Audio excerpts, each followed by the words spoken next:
하나님 말씀 창세기 29장 35절 말씀입니다.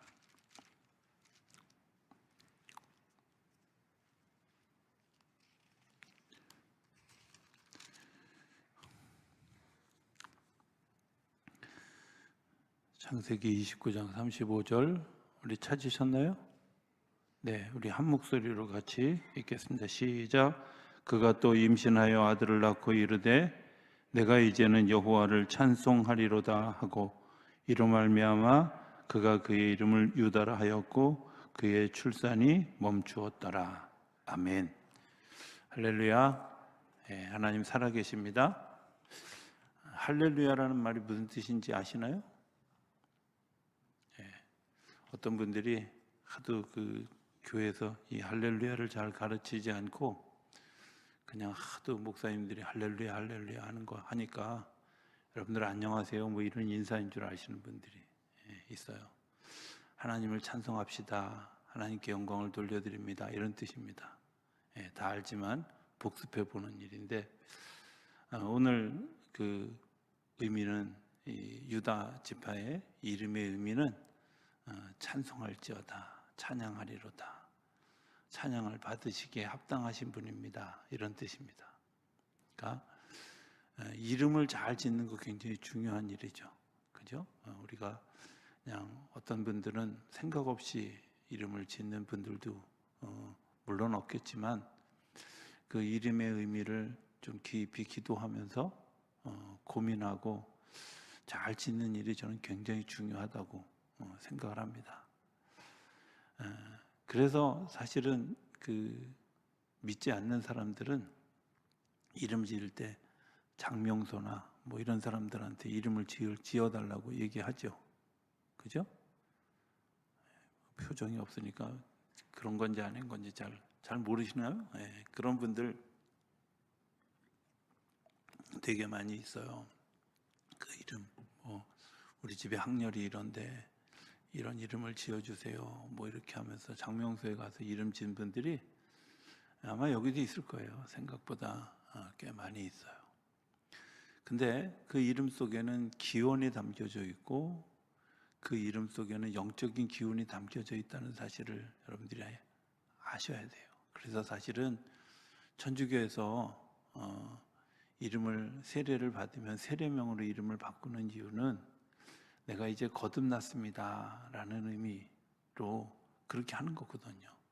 내가 과거에 어떤 이름을 가졌던, 내가 과거에 어떤 모습을 가졌던 그거 상관없이 하나님이 내게 주신 그 이름의 의미를 다시 한번 내가 깨닫고 이런 믿음의 사람이 되겠습니다 라는 결단으로 그렇게 하나님 앞에 이름을 짓는 거죠. 우리나라의 그 강화라고 하는 것을 통해서 복음이 처음 들어오기 시작했고 그 복음이 이제 그 강화도를 중심으로 복음이 열려져 갔던 두 개 종파가 있는데 그 종파가 성공회와 그다음에 우리 감리교회거든요. 이 강화 사람들의 굉장히 중요한 특징들 세죠, 그죠? 굉장히 센데 그 센 분들의 특징이 기독교 정신에도 굉장히 잘 드러나는데 예전에는 그 강화 사람들의 이름 중에 끝에 일자로 끝나는 사람들이 되게 많은 거예요. 뭐 종일, 뭐 영일, 뭐 이렇게 해서 일자로 끝나는 거예요. 그 일자로 끝나는 의미가 뭐였냐면 나는 오직 한 분, 여호와 한 분만을 섬기겠습니다. 오직 당신 한 분의 사람입니다. 이런 뜻이야. 그러니까 그분들은 이름 자체도 그렇게 지을 만큼 아주 처음에 내가 믿음을 받아들일 때부터 굉장히 독특한 신심을 가지고 예수를 믿기 시작한 거죠. 강화를 이렇게 돌아다니다 보면 야, 저런 이름을 지어서 장사가 돼? 싶을 정도로 아주 성경적인 이름이 상호인 경우가 종종 있어요. 웬만한 사람은 봐도 모를 만한 그런 이름. 근데 그런 이름들을 상호로 쓸 수 있었던 이유는 사실은 그들의 그런 이름들을 그렇게 지을 만큼 믿음의 고백이 분명해요. 여러분들의 이름 어떤 이름일까? 나는 하나님이 나에게 어떤 기대와 소망을 가지고 우리 부모님은 나에게 어떤 기대와 소망을 가지고 이 이름을 지었을까? 이름에 대한 재해석도 사실은 굉장히 중요하죠. 하나님이 어떤 순간에 내 이름에 대해서 하나님께서 재해석을 해주시는 그런 일들이 일어나게 되어지는 거죠. 그런 자기 이름에 대한 재해석, 저는 이런 일들도 굉장히 중요하다.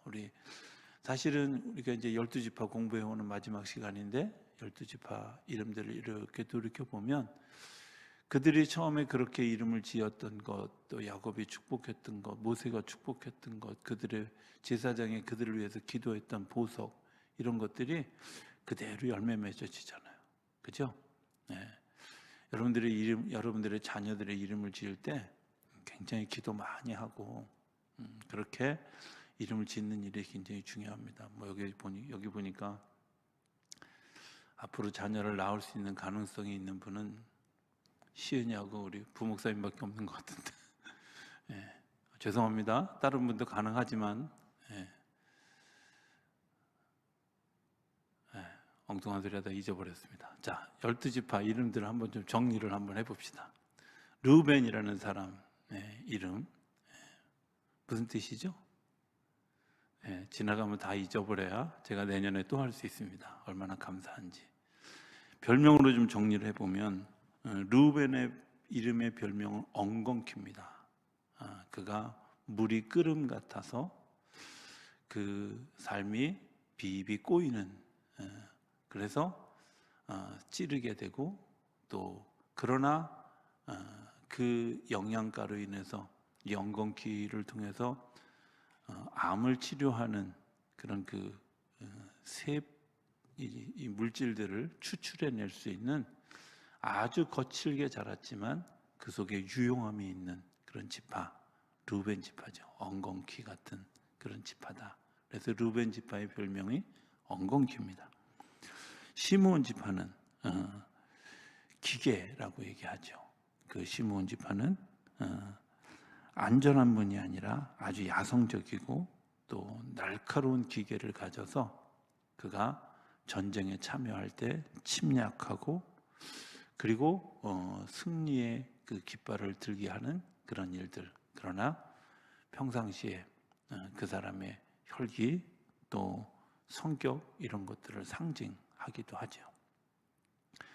우리가 이제 저 사람이 성격이 좋다, 나쁘다 뭐 이렇게 얘기하지만 하나님이 우리에게 주신 성품 또 때로는 내가 삶을 살면서 다듬어진 성격이 좋다 나쁘다의 개념이 아니라 하나님이 그 성품을 어떻게 사용하시는가에 대한 개념이 굉장히 중요합니다. 시므온 지파는 성격이 불같고 그리고 굉장히 거칠은 성격이지만 그가 전쟁터에 섰을 때 그리고 삶의 어떤 것들을 추진해 갈 때 그리고 이제 무언가를 개척해 갈 때 이 시므온 지파가 늘 앞장섰던 것을 생각해 보면 하나님이 그러한 성품들을 사용하셔서 그런 일들을 이루어 가게 하신다는 거죠. 세 번째 지파는 오늘 공부할 유다 지파인데요. 이 유다 지파는 사자를 상징합니다. 그래서 왕을 상징하기도 하고요. 그래서 다윗 왕이 태어났고 그리고 예수님이 이 유다 지파를 통해서 태어나요. 오늘 이 얘기는 좀 더 뒤에 제가 마무리 짓고 단 지파는 뱀, 독사 이런데 단 지파에게 물리기도 하지만 뱀처럼 지혜롭기도 하고 그가 강한 데 쓰면 정말 의로운 데 쓰면 굉장히 힘이 있고 능력이 있는 지파이지만 그렇지 않은 경우는 오히려 사람을 해하고 넘어뜨리게 되어진다는 사실을 우리가 이야기하죠. 단 지파의 제일 유명했던 사람이 누구라 그랬죠? 삼손입니다. 손 5개 가져야 아무 소용없는 거예요. 3손이면 되는데 그죠? 힘이. 오늘 아무래도 저녁을 다 안 드시고 오셔서 굉장히 피곤하신 것 같아요. 웃긴 얘기라도 반응을 안 하는 거 보면. 어쨌든 삼손은 굉장히 힘이 있는 자였지만 그가 하나의 능력을 제대로 사용하지 못했을 때 오히려 민족에 해악을 끼치는 일들이 일어났고 가정이 파괴되는 일들이 일어나게 되어졌죠. 그렇게 생각해 보면 뱀 반드시 나쁘고 뭐 기피해야 될 동물이 아니라 뱀의 지혜를 배우는 일들, 이런 일들은 굉장히 중요하다 이렇게 생각이 되어집니다. 납달리 지파는 사슴이라고 여겨지죠. 그죠? 사슴은 늘 올라가는 데 유용해서 복음을 전하는 아름다운 동물로 이렇게 사용되어지죠. 그런데 반면에 사슴은 연약함이 있죠. 그죠? 그 연약함을 누군가가 지켜주어야 하고 보호해 줘야 되는 그런 일들이 있습니다. 갓 지파는 천막을 상징하죠. 진지. 그래서 내적인 것들을 잘 다스리는 그런 역할을 했던 그런 지파가 갓 지파죠.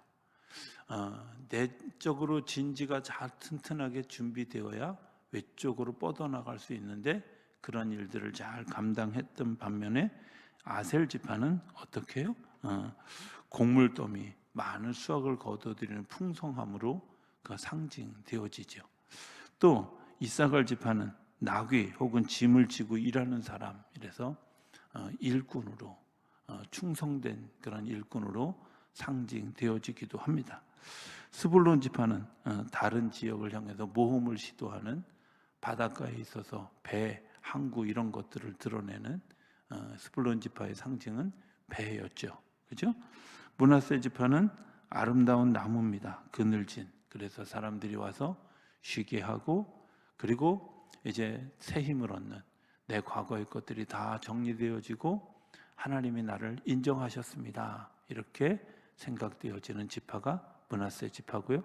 에브라임 지파는 황소, 뭐든지 뚫고 나갈 수 있는 그런 그 힘을 가진 그런 지파로 이야기하죠. 베냐민 지파는 우리가 지난 시간에 좀 시간이 됐지만 이리, 늑대, 여우 이렇게 막내는 사실 얌전하긴 하지만 굉장히 싸나울 때도 있죠. 그죠? 늘 형들에게 둘러싸여 있어서 후천적으로 굉장히 강한 전투력을 가졌던 그런 베냐민 지파, 이런 지파들을 이렇게 생각해 보게 됩니다. 오늘 유다 지파 얘기를 합니다. 유다 지파는 아까도 얘기했지만 찬송하리로다 이런 뜻입니다. 찬송한다, 찬송하는 것. 그런데 한번 생각해 보면 이 유다 지파가 다윗이 태어나고 예수 그리스도가 태어났는 반면에 신약 시대에 오면 같은 유다라는 이름, 가롯 사람 유다라고 하는 사람의 이름을 통해서 예수님이 억울한 죽음을 겪으시고 그 다음에 이 유다라는 이름을 이스라엘 백성들이 잘 쓰게 되어졌을까? 이렇게 물어보게 됩니다. 어떨 것 같아요? 우리가 잘 아는 요한이라는 이름이 있습니다. 이 요한이라는 이름은요 되게 많이 쓰여지죠. 그죠? 예. 신학교 가서 요한아 그럼 한 4-5명이 돌아본대요. 얼마나 요한이 많은지. 심지어 예수 믿지 않는 사람들조차도 요한이라고 이름하는 경우도 되게 자주 보게 됩니다. 또 우리나라만 그런가? 사실은 존이라고 하는 이름, 이게 다 요한이라는 이름이거든요. 그 요한이라는 이름, 유럽에서도 굉장히 자유. 심지어 러시아의 이반이라는 말도 요한이라는 말이거든요. 예, 이 이반이라는 말, 심지어 소설의 주인공으로도 나오는 이름. 이렇게 생각해 보면 내가 이런 사람이 되고 싶습니다. 이런 인물이 되고 싶습니다. 이런 인물을 쓰는데 아마 구약 시대까지의 유다는 정말 사람들에게 선망의 대상인 좋은 이름이었다고 생각이 되어져요. 그런데 가룟 유다가 예수님을 팔고 그리고 비참하게 죽은 다음에 자기의 자녀 이름을 선뜻 유다라고 지을 수 있었을까? 이렇게 생각해 보면 이름이 가진 의미, 그리고 그 이름을 생각하는 사람들의 태도들을 우리가 한번 볼. 또 하나는 얼마나 내 삶이 후대에 얼마나 많은 영향력을 주는가 하는 것을 생각할 수 있게 되어지죠. 그죠? 내가 그저 그냥 한 번의 삶을 살아가는 것 같지만 그 삶을 살아가는 그 삶의 영향력이 자녀들에게 또 주변 사람들에게 굉장히 영향력 있는 모습으로 흘러가고 있다는 사실을 여러분들이 기억하실 수 있게 되기를 바랍니다. 그냥 난 단순하게 사는 것 같은데 누군가 나를 보면서 아 정말 저렇게 살아야지 누군가 나를 보면서 정말 저런 모습으로 살아야지 이런 기대를 가지고 사는 사람이 있는가 하면 나는 저런 모습으로 살면 안 되겠어 라고 생각하지만 그럼에도 불구하고 닮아가는 그런 자녀들이, 사람들이 있다는 사실을 생각해 보면 내가 한 인생을 살아가는 일들이 얼마나 중요한지, 한 그 순간을 살아가는 일들이 얼마나 중요한지 우리가 생각하게 되어집니다. 사실은 자녀 교육에 있어서 굉장히 중요한 일이 뭘까? 그것은 부모가 어떤 삶을 사느냐입니다. 부모가 어떤 생각을 가지고 사느냐입니다. 부모가 어떤 기도를 하고 사느냐입니다. 저는 예배하기를 즐겨하고 기도하는 일들을 정말 믿음으로 잘 감당하는 여러분들의 삶이, 여러분들의 삶은 나약한 것 같고 작은 것 같지만 하나님이 여러분들을 통해서 큰 영향력을 발휘하는 하나님의 사람들이 되어지게 하시는 줄로 믿습니다. 하나님을 찬양하는 일들이 이런 거죠. 유다는 우리가 잘 아는 것처럼 네 번째 아들인데요, 그 넷째 아들이 가장 영향력이 있는 인물이 되어져요. 그 이름의 뜻이 찬송하리로다. 찬송한다는 게 뭘까? 그 뒤에 이렇게 우리 한번 좀 더 생각해 보면 이런 겁니다. 창세기 49장 8절부터 11절까지를 한번 좀 찾으시고 제가 조금 천천히 읽겠습니다.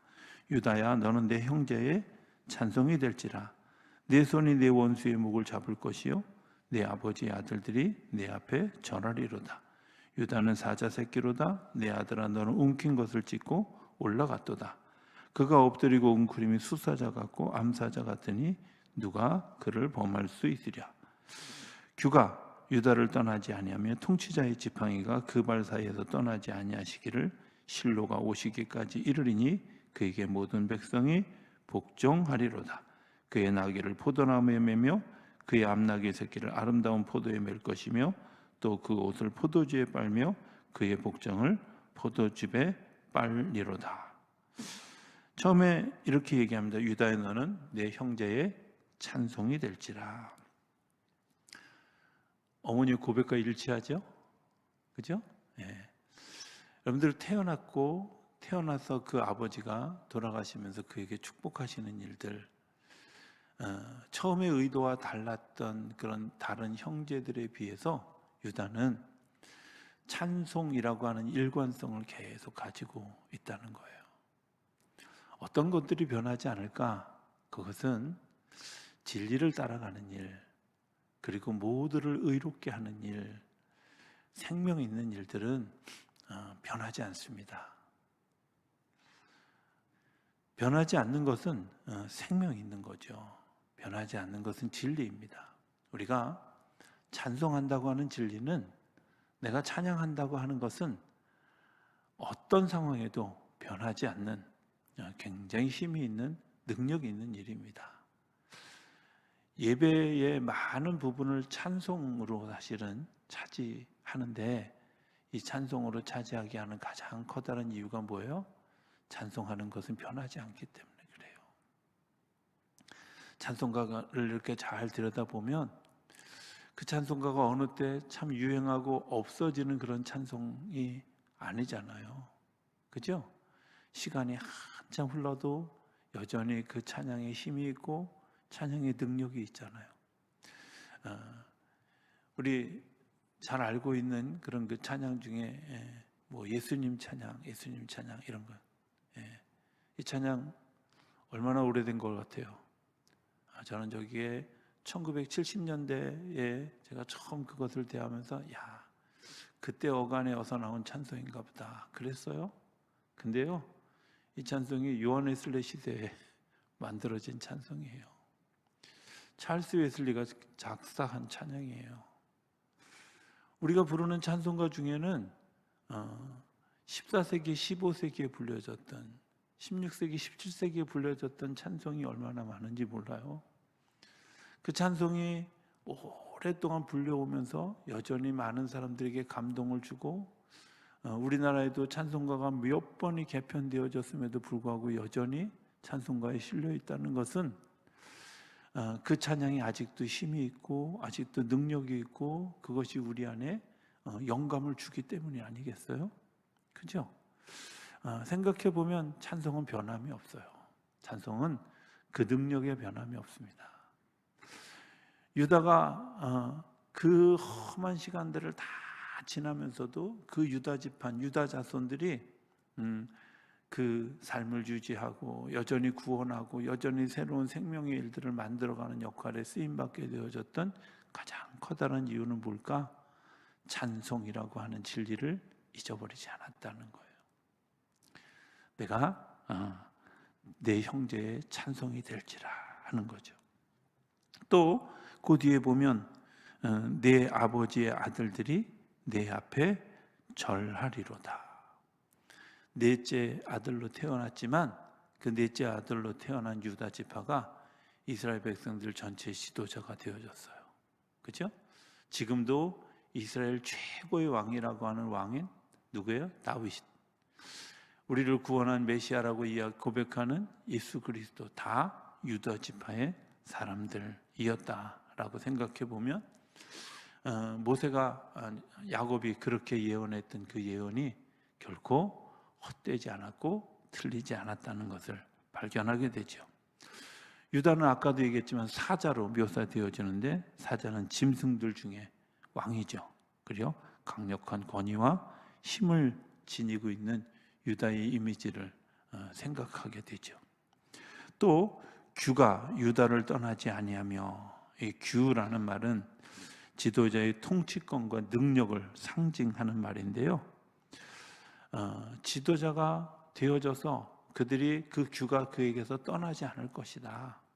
그의 그 지혜와 권능과 힘이 이런 것들이 떠나지 않을 것이다 하는 것들, 그 힘이 어디서 나왔을까? 그것은 사실은 찬양하는 것들이죠. 이 세상의 지도자들의 특징이 뭔지 아세요? 찬양받기를 원하죠. 칭찬받기를 원하죠. 그래서 이 문재인 정부에서는 한 달에 한 번씩 우리 정부를 잘하고 있는지 못하고 있는지 이런 거 여론조사를 한 달에 한 번씩 했잖아요. 왜 그랬을 것 같아요? 잘하고 있다는 칭찬, 잘하고 있다는 찬양을 받고 싶은 거예요. 모든 지도자들의 특징이 뭐냐? 찬양을 받. 그런데 그 찬양을 받을 수 있는 그런 힘과 권능과 지혜를 주시는 분이 누구예요? 하나님이고, 그 지도자가 하나님을 찬양할 때 하나님이 비로소 그에게 그 지혜와 은혜와 능력을 베푸시는 것을 멈추지 않으신다는 거예요. 어떤 사람이 힘이 있을까? 찬양하는 사람이죠. 찬송하는 사람입니다. 어떤 사람이 능력이 있을까? 찬송하는 사람입니다. 찬양하는데 굉장한 능력이 있고 굉장한 힘이 있죠. 여러분들이 그런 경험을 해보신 적이 없어요? 찬양의 가사 가운데 내가 기도의 제목이 되어져서 또 기도의 마음이 되어져서 제 마음속에 이렇게 영감 있게 다가왔던 그런 시간들이 없었습니까? 오늘 새벽에 갑자기 하나님이 저에게 아주 자주 부르던 그런 그 찬양의 후렴구를 이렇게 그냥 부르게 하셨어요. 제가 설교 시작할 때마다 얘기하잖아요. 하나님 살아계십니다. 이렇게 얘기하는데 그냥 불뚝 그 찬양이 이렇게 나온 거예요. 살아계신 주 나의 참된 소망 걱정 근심 전혀 없네 사랑의 주네 갈 길 인도하니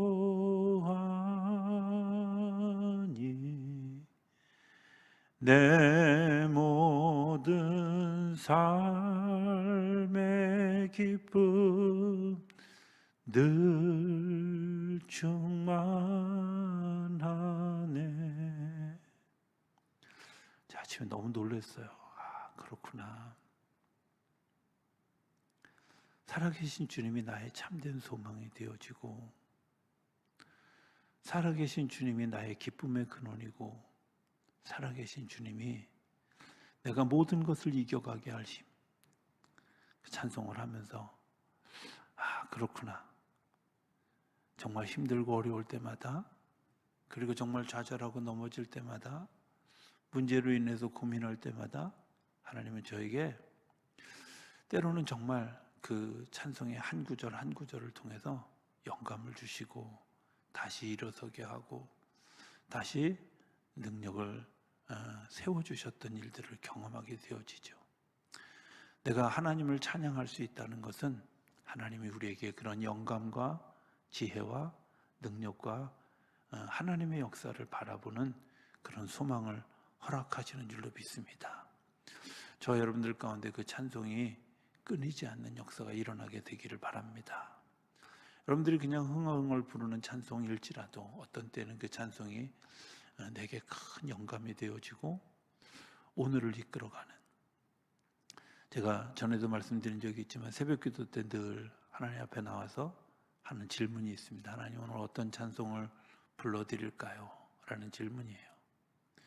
하나님이 그냥 찬송을 불러주시는 것 같아요. 어떤 때는 그냥 집에서 나올 때, 여기는 좀 거리가 좀 짧긴 하지만 집에서 나올 때 교회 오기까지 차 안에서 때로는 걸으면서 찬양을 주셨던 그 찬양, 흥얼거리게 했던 찬양, 그런데 그 찬양이 첫 찬양으로 불려졌을 때 그 찬양의 가사 하나하나가 가슴에 와닿고 내가 생각했던 지난밤에 설교 준비했던 그런 그 시간이 아니라 그 영감을 통해서 설교가 바뀌어지는 경험도 수없이 했던 것을 생각해 보면 하나님이 오늘 우리에게 주시는 그 찬양의 역사가 얼마나 대단한지, 그죠? 하나님이 그런 큐를 우리에게 허락해 주시는 줄로 믿습니다. 또 하나는 내 손이 내 원수의 목을 잡을 것이다. 승리에 대한 약속입니다. 주일날 오후 예배 때 하겠지만 여호사밧이라고 하는 사람이 이제 적군의 공격에 쌓여지게 되어졌을 때 도저히 이길 수 없는 그런 상황이 되어졌습니다. 역사서에 보면 이제 그런 일들로 인하여서 여호사밧이 사람들을 다 모읍니다. 사람들을 다 모으고 그리고 기도회를 하는데, 기도를 하면서 뭐라고 고백하냐면, 하나님, 우리가 이길 수 없습니다. 어떻게 해야 될까요? 하나님이 약속해 주신 일들이 뭐였냐면 이기게 하실 것이다. 이길 것이다.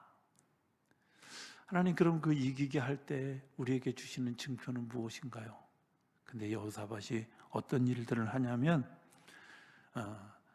성가대를 앞세워서 찬양하는 사람들을 앞세워서 그들이 걸어가게 해요. 아니, 전쟁터에 찬양대를 왜 데리고 나가? 이렇게 생각할지 모르지만 놀라운 것은 그 찬양대와 더불어서 찬양했던 귀한 역사들이 그 적군을 이기고 승리하는 역할을 하게 되는 거예요. 찬양은요, 우리 앞에 있는 어두운 세력들을 몰아내고 이겨가며 하나님의 역사를 경험하게 하는 축복의 통로인 줄로 믿습니다. 축복의 통로인 줄로 믿습니다. 여러분들 겪어보신 분들 있을 거예요. 예전에 귀신 들린 분들 많이 있었잖아요. 그죠? 예. 요즘은 귀신 들린 분들이 없는 게 아니라 사실은 귀신 들렸는데 자기가 잘 숨기고 때로는 병원에 의지하고 이러면서 잘 나타나지 않을 뿐이지 여전히 귀신에게 붙잡힌 사람들이 생각보다 많아요. 그런데 여러분들 그때 우리가 어떻게 했었던가 생각해 보면 알 수 있죠. 믿음 좋은 어르신들이요 모여 앉아가지고 찬송하죠. 예. 처음부터 막 박수치면서 세게 찬양하는 경우가 아니라 그냥 하나님을 간절히 찬양할 때 찬양이 나도 모르게 점점 빨라지고 점점 강해지고 정말 그 찬양의 고조가 올라가면 올라갈수록 귀신이 정말 몸부림치는 일들을 우리가 경험하잖아요. 하나님은 찬양을 통해서 사단의 그 진지를 깨뜨리는, 그리고 적군을 이기게 하는 그런 은혜를 베푸는 축복의 도구, 승리의 도구를 우리에게 주신 줄로 믿습니다. 불평하고 어려울 때, 힘들 때 시편 기자는 시편 102편에 이렇게 얘기합니다. 하나님, 정말 억울합니다. 정말 힘듭니다. 정말 어렵습니다. 그런데 그 고백이 이어지고 난 다음에 그럼에도 불구하고 제가 주님을 찬양하겠습니다 라고 고백되어지고 그 찬양이 이루어지고 나면 놀라운 것은 그가 예배의 사람이 되어지고 하나님의 축제를 경험하고 하나님의 그런 그 축복을 경험하는 일들이 일어나게 되어졌던 것을 보게 돼요. 찬양은 하나님이 우리에게 주신 승리라고 하는 그런 그 선물을 확인하게 하고 그것을 향해서 걸어갈 수 있는 힘을 공급해 주는 거예요. 한국 군대가 미국 군대를 따라왔던 여러 가지 편제 중에 있는데 그 편제 중에 꼭 있는 게 있는데 군악대하고 군종병제도예요. 이 군악대는 뭘 하는 걸까? 제가 지금 얘기한 것처럼 모든 행사에 어디 군악대가 앞서잖아요. 그죠? 군악대가 앞서고 그들이 막 정말 이게 사실은 찬양이거든요. 독일군이 나치를 형성해서 전쟁터에 나갈 때 불렀던 노래 찬송가예요. 너무 놀랍지 않아요? 근데 그 찬송가를 부르면서 나가서 세계를 아주 험한 구석으로 몰아넣은 일들을 하긴 했지만 어쨌든 찬송이 그런 일들을 하게 되어졌다는 거죠. 또 다른 거 하나는 군종병제도죠. 사실은 목사님의 기도가 목사가 왜 필요해? 이렇게 생각할 수 있을지 모르지만 그들의 마음을 안정하게 하는 기도가 아니라 하나님이 여기에 계십니다. 하나님이 우리와 함께 계십니다. 하나님이 우리를 이끌어 주십니다라는 상징이에요. 하나님 우리 군대에 우리 부대에 계십니다. 우리와 함께 하십니다라는 상징이에요. 그걸 우리나라가 도입하면서 처음에는 군목만 있다가 나중에는 군 신부도 있고 군 승도 있고 요즘 원불교도 들어가는 꾸준히 로비하고 있는데 심지어 통일교도 자기들도 우리가 부대의 한 그 종교 일파를 감당해야 되겠다고. 어리석은 일입니다. 하나님이 우리와 함께 계십니다라는 뜻이에요. 그들에게 종교심을 가지게 하려는 것이 아니라 하나님이 우리 가운데 함께 계십니다. 이런 것들이죠. 또 내 아비의 아들들이 내게 전할 것이다. 유다를 통해서 메시아가 오실 것에 대한 하나님의 예언의 말씀이죠. 예수님이 이 땅에 오셔서 우리를 구원하시는 일들, 그 일들을 이루고 난 다음에 요한계시록 5장 4절 5절에 보면 이렇게 얘기합니다. 그냥 제가 읽겠습니다. 그 두루마기를 펴거나 보거나 하기에 합당한 자가 보이지 아니하기로 내가 크게 울었더니 장로 중에 한 사람이 내게 말하되 울지 말라. 유다 지파의 사자 다윗의 뿌리가 이겼으니 그 두루마리와 그 7인을 떼시리라 하더라. 이제 심판할 때 이 심판의 이것들을 여는 사람, 그런데 4절은 뭐라고 해요? 그 두루마기, 사람들의 삶을 평가하는 심판할 수 있는 그런 사람들이 펴거나 보거나 하기에 합당한 자가 보이지 아니하기로 내가 크게 울었더니. 요한이 울었어요? 그랬더니 하나님이 위로부터 내린 계시가 뭐예요? 울지 말아라. 유다 지파의 사자 다윗의 뿌리가 이겼으니 그 두루마리와 7인을 떼시리라 하더라. 예수 그리스도를 상징하는 얘기죠. 그리고 그가 우리의 심판자가 되어서 이 땅에 오실 그분이라고 하는 사실을 이야기하는 겁니다. 찬송에는 이런 능력들이 있다는 사실을 기억하실 수 있어요. 모세의 축복은 신명기 33장 7절 그냥 제가 읽겠습니다. 유다에 대한 축복은 이러하니라. 일렀을 때 여호와여 유다의 음성을 들으시고 그의 백성에게로 인도하시며 그의 손으로 자기를 위하여 싸우게 하시고 주께서 도우사 그가 그 대적을 치게 하시기를 원하나이다. 세 가지 얘기예요. 하나는 음성을 들을 것이고요. 그리고 인도하시며 순종할 힘을 주실 것이고 그리고 승리하게 하실 것이라는 찬양이라는 것을 상징하는 그런 그것. 사실은 우리가 말씀을 들을 때는 잘 모르지만 그 찬양할 때 그 속에서 오는 영감이 굉장히 우리에게 놀랍죠. 어떤 목사님이 이런 이야기를 하는 것을 봐요. 모든 목회자들은 사실은 시인이 되어야 됩니다. 이런 표현을 했어요. 우리는 사실은 설교를 30분, 40분 해야 되는데 굉장히 익숙하지만 생각해 보면 한두 마디의 그 영감, 한두 마디의 그 이야기 때문에 내 삶이 바뀌어지는 거죠. 설교를 잘했다 못했다 이렇게 생각하지만요, 서론, 본론, 결론, 논문 쓰듯이 잘 되어진 설교를 잘했다, 하나님이 그러실까? 교인들이 영감을 받는 것은 서론, 본론, 결론이 잘 되어져 있나를 보는 게 아니라 그 속에서 내게 은혜가 되어졌던 한 구석이, 은혜가 되어졌던 그 하나가 사실은 내가 은혜 받았다고 하는 사실을 아는 거예요. 그렇지 않아요? 여러분들은 어떤지 모르지만 저 설교 들으면서 정말 지나가듯이 한 번 딱 이야기했던 그 한마디가 내 삶을 움직여서 내 삶을 바꾸어놓았고, 그리고 정말 지나가듯이 던져진 그 한마디가 내 삶을 바꿔놓는 굉장히 중요한 도구가 되어졌다는 것을 알게 되죠. 그 이면에 하나님을 신뢰하는, 하나님의 음성을 듣기 위해서 찬송하고 예배하는 그런 모습이 있다.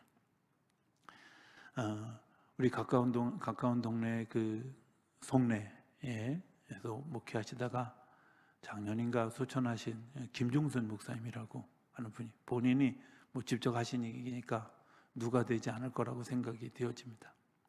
이 김종선 목사님이 그 부인이 금오제일교회를 다니셨대요. 그리고 당신은 맨날 그 부인이 교회 가는 게 불편해가지고 교회 와서 시위를 하는데, 자기가 차마 들어가서 막 이렇게 좀 깽판을 칠 용기는 없고, 왜냐하면 당시 거기 그 장광영 목사님이 너무 무섭게 생겨가지고 그럴 용기도 없고, 그래서 맨날 했던 일이 뭐냐면 교회 담벼락에다 오줌을 싸는 일이었대요. 본인이 한 얘기니까 그냥 해도 될 거라고. 그러면서 막 교회 망가져라, 무너져라, 그랬다는 거죠. 근데 놀라운 건 오줌 누다가 예배 드려야 될 그 담임 목사님이 왜 나와서 몇 번이나 들켰다는 거야 또. 그리고 그러시지 마시라고. 그러면서 그냥 지나가듯이 한마디 하시죠. 하나님이 당신을 귀하게 쓰실 것이라고, 아름답게 쓰실 것이라고. 술 먹고 와서 술주정 하면서 교회 무너지라고 교회 담벼락에다가 오줌 싸는 사람에게 하나님이 당신을 귀하게 쓰실 것이라고, 이 말이 들어왔겠어요?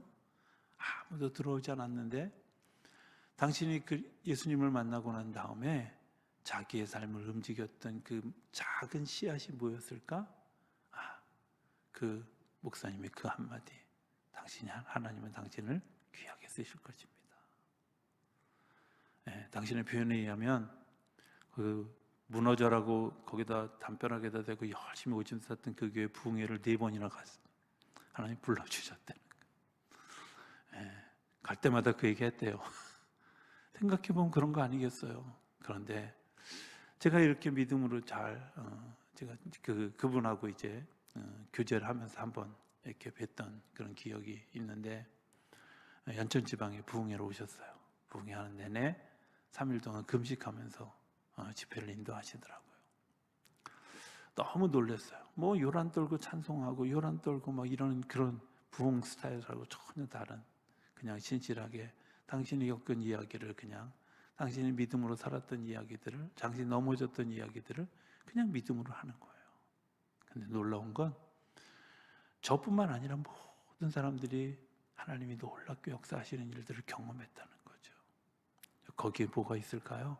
하나님을 찬양하고 하나님을 예배하는, 하나님의 음성을 신실하게 들으면서 그 말씀에 순종해가는 그런 작은 일들이 그런 역사를 만들어가게 하시는 줄로 믿습니다. 하나님이 우리와 함께 하시고 그런 일들이 우리 안에 일어날 때 우리의 삶이 어렵더라도 하나님은 우리를 기쁘게 하시는 그런 귀한 일들을 이끌어가게 하시는 줄로 믿습니다.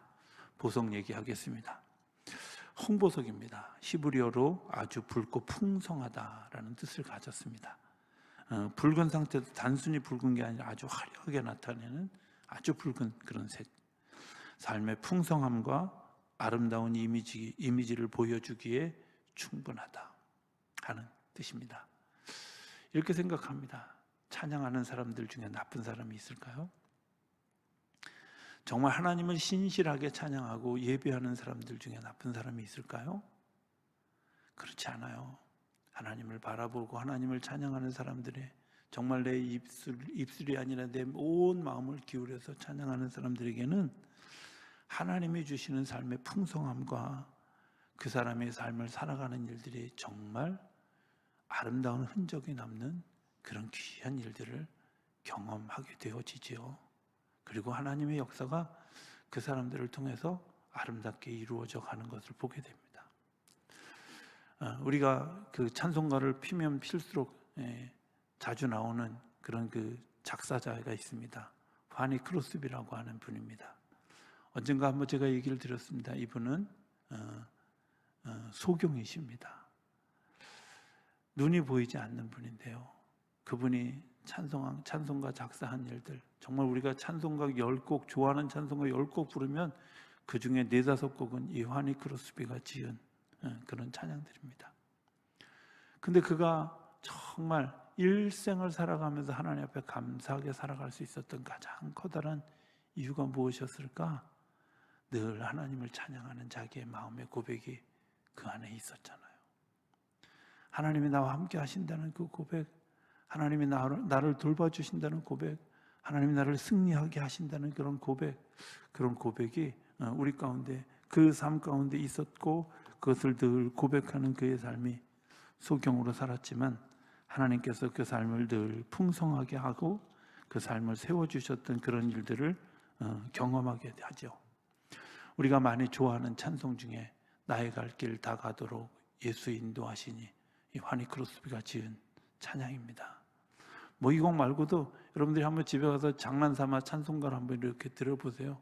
10번 중에 2-3번은 아마 파니 크로스비의 찬양일 거예요. 근데 그 찬양의 가사를 보면 이렇지 않습니까? 내 주 안에 있는 궁율 어찌 의심하리요? 믿음으로 사는 자는 하늘의 위로를 받겠다고 하는 거죠. 여러분들 이런 거 아니에요? 내 주 안에 있는 하나님의 궁율이 있어. 지금 내가 힘들고 어렵고 정말 좌절할 것 같고 넘어질 것 같고, 그리고 그 유다가 살았던 것처럼 막 레위와 그런 그 형제들의 틈바구니 속에서 말도 안 되는 일이 막 벌어지고 그런 일들이 일어날 때 정말 슬프고 어려운데 표현할 수 없고 용기 낼 수 없는 그런 그 삶의 자리에 있을 때 하나님께서 그에게 어떻게 해요? 믿음으로 살았던 그가 하늘의 위로를 경험하는 거죠.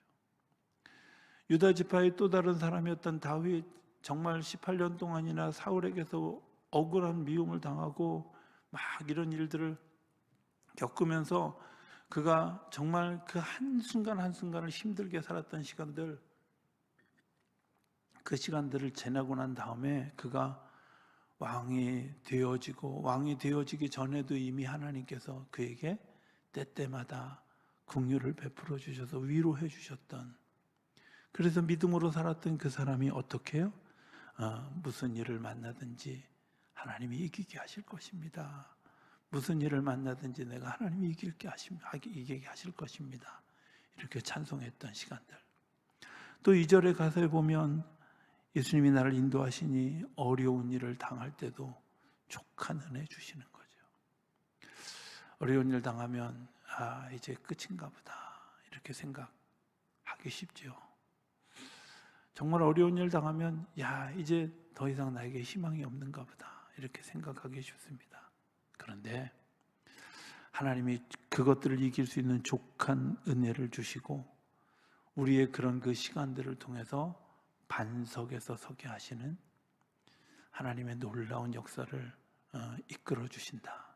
이게 파니 크로스비가 고백했던 고백입니다. 이렇게 되어지죠. 어려운 일 당할 때도 족한 은혜 주시고, 나는 심히 고단하고 영혼은 매우 가라지만 나의 앞에 반석에서 샘물나게 하시고, 나의 앞에 반석에서 샘물나게 하시고. 1993년도 6월 달에 이제 미처 다 못한 공부 때문에 대전으로 가는 짐을 싸고 이사를 가는 일이 일어나게 되었습니다. 제 마음속에 이런 참담한 마음이 들었습니다. 내가 이제 고향을 떠나서 이것을 떠나면 언제나 다시 돌아올 수 있을까 하는 참담한 마음, 두려운 마음, 이런 마음이 마치 내가 실패해서 도살장에 끌려가는 것 같은 그런 느낌으로 대전을 향해서 걸어갔던 시간들을 기억합니다. 그때 하나님이 제 마음속에 약속해 주셨던 하나가 있었어요. 내가 돌아오게 할 것이다. 내가 너를 돌아올 때 찬송하며 돌아오게 할 것이다. 고속도로 위에서 하나님께서 주셨던 마음이에요. 굉장히 잊어버리고 있었는데 오늘 유다 이 지파를 공부하면서 다시 한번 하나님이 떠올리게. 그런데 정말 하나님의 약속대로 대전에서 횡성에서 연천으로 그리고 다시 고향으로 돌아오게 하시고, 또 어떤 의미에서 보면 아내가 정말 아내의 형제들이 믿음으로 세워지게 했던 또 다른 영적인 고향의 자리에 와서 목회할 수 있도록 하나님이 이끌어 주셨다. 하나님이 우리의 삶을 풍성하게 하고, 그리고 그 이미지가 잘못된 이미지, 또 사람들이 본받지 못할 이미지가 아니라 좋은 이미지로, 아름다운 이미지로 하나님께서 이끌어 오시는 그런 그 유다 족속이 누렸던 풍성함을 나도 누릴 수 있게 하지 않았을까, 이런 생각을 하게 됩니다. 오늘 우리 환희스 크로스비가 그 믿음의 고백으로 불렀던, 작사했던 이 찬양 우리 한번 같이 찬양하고 기도하고 예배를 마치겠습니다. 308